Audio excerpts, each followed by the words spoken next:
Welcome back to Current Affairs, our show about the stories of love gone fatally wrong that are in the news right now.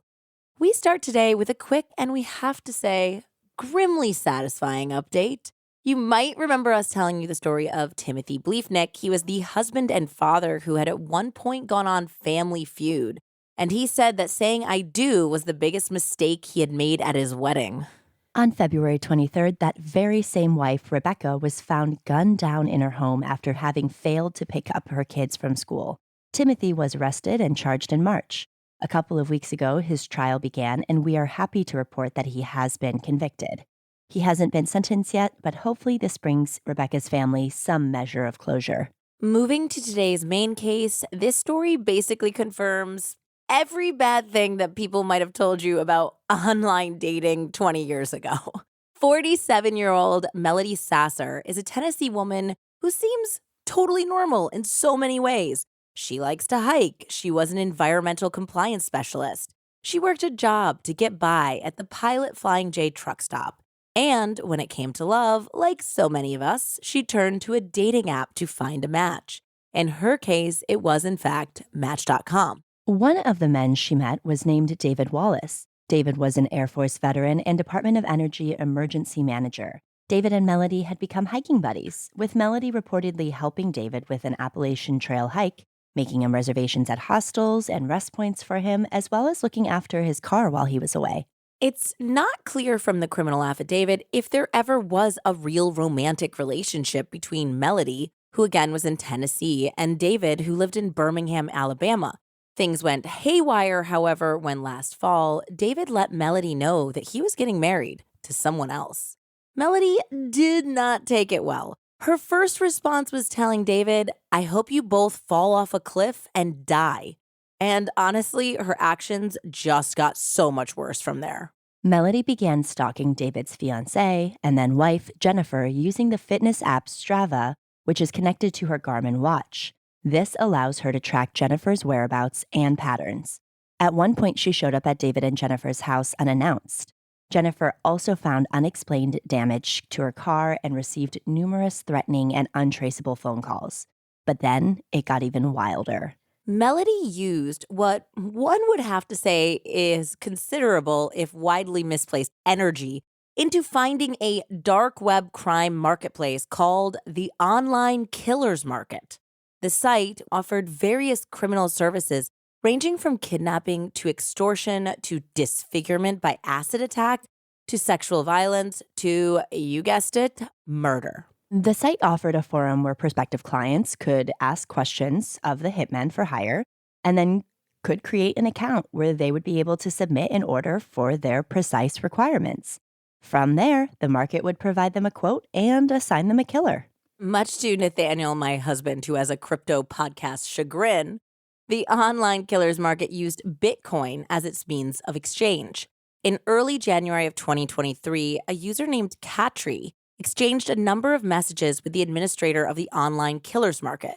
In those messages, Katri provided Jennifer Wallace's full name, a home address in Alabama, as well as an escrow payment of 0.4179 Bitcoin, which was about $7,500 at the time. Katri also provided descriptions of David and Jennifer's car as well as their license plate numbers. She even identified that they have 3 dogs. They bark and jump, but nice dogs. In addition to all of that information, Katri also gave specific instructions for the murder to be carried out. Katri wanted it to appear random or accidentally. They even suggested planting drugs on the body once the job was done. Katri was not a patient customer. Numerous screenshots show the user haranguing the admin asking for an update. With just about the most "let me speak to the manager" energy of anyone to ever use a Hitman website, in March, Katri complained about how long the murder was taking to happen. "I have waited 2 months and 11 days and the job is not completed," they wrote. "Does it need to be assigned to someone else? Will it be done? What is the delay?" I'm shocked that she's not counting down the hours. And the seconds. The administrator responded, "He just failed as he did not attempt it yet. He felt like is too risky for him to do it. Regards, admin." Katri furiously responded, Yesterday, she worked from home and went for a 2-mile walk by herself, assigned to another that can complete the job. Unfortunately for Cattry, who of course turned out to be Melody Sasser, the online killers market had, shockingly, attracted the attention of numerous global law agencies. On April 27th, an unnamed foreign law enforcement agency alerted the Department of Homeland Security that there was a planned assassination targeting Jennifer Wallace. Tracking the financial transactions was key to establishing the connection. Law enforcement subpoenaed Bitcoin ATM operator CoinHub, who had both identity information and transaction data on Melody that linked her to the Cattry account. Turns out, Bitcoin is a lot less pseudonymous when you use a Bitcoin service that requires identifying yourself using your license and Facebook profile picture. Investigators were able to match cash deposit purchases of Bitcoin Melody made at the CoinHub ATM in Knoxville, Tennessee, with transfers to Online Killers Market, and could connect her CoinHub verification phone number with the Cattry user. In total, Melody sent nearly $10,000 worth of Bitcoin without ever getting her hit. Womp womp. From there, establishing further connections between Melody and the strange incidents surrounding Jennifer was fairly simple. For example, analyzing automated license plate reader data, Melody's car was shown to be close to Jennifer's office on numerous occasions. Of course, it also helped that as soon as federal agents informed Jennifer about the assassination plot, she was basically like, yeah, that's definitely Melody. The feds initially tried to set up a sting using an undercover agent, but ultimately opted to just arrest her. That arrest happened on May 11th. Last week, the Daily Beast acquired the unsealed criminal complaint, and since then, the story has exploded all around the internet.